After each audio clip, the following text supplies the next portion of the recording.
In the morning when I rise, give me Jesus.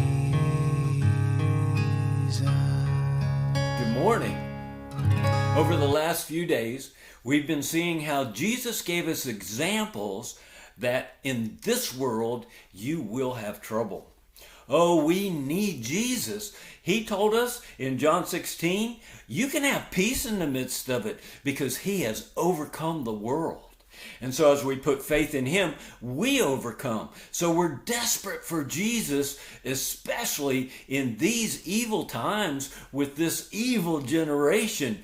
John told us this whole world is under the power of the evil one.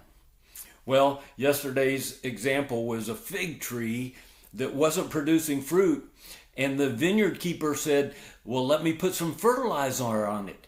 Well, Jesus is the fertilizer. In fact, he said in John 15, he's the vine, we're the branches. And as we stay plugged into him, then we can produce fruit. So we're desperate for Jesus. The vineyard keeper said, I'll put fertilizer around and then the tree should produce fruit. And if it doesn't, I'm going to tell you, something's blocking that fertilizer from being received, and many times it's the enemy. We see that today in the story. We're in Luke chapter 13, and I'm going to read verses 10 through 13. And Jesus was teaching in one of the synagogues on the Sabbath. And there was a woman who for 18 years had had a sickness caused by the Spirit. Well, I want you to see that most of our infirmity is caused by the enemy because we're in a fallen world in which he controls. Peter told us, we saw it in Acts 38, verse 10, that Jesus went about doing good, healing all who were oppressed of the devil, because God was with him. And so, the devil causes infirmity. We can see that clearly here, just like we saw it in Acts. She had had a sickness caused by a spirit, and she was bent over and could not straighten up at all.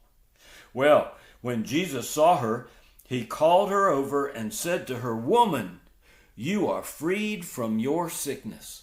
The enemy has been defeated, and so we have authority over the enemy, and we can free those who are oppressed of the devil.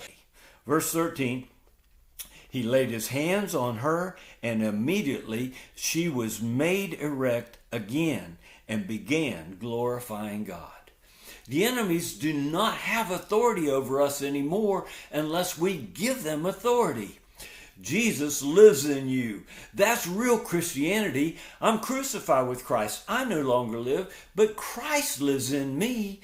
And if Christ can drive out the demon that is affecting a woman who's bent over, he can drive out any demon that's in you or any loved one that you have authority over. Exercise that authority, command the demon to leave, and free them from whatever sickness and oppression of the devil that they are suffering. Now that's the reality of the gospel. That's one of the fruits that's available to us as we are plugged into the vine that is Jesus.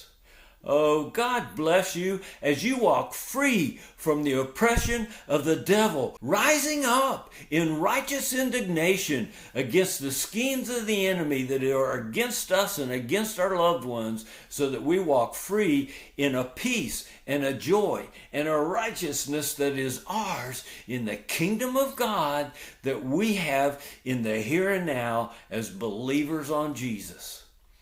So, rest in that truth. I look forward to being with you again tomorrow. I'll see you then. Give me Jesus.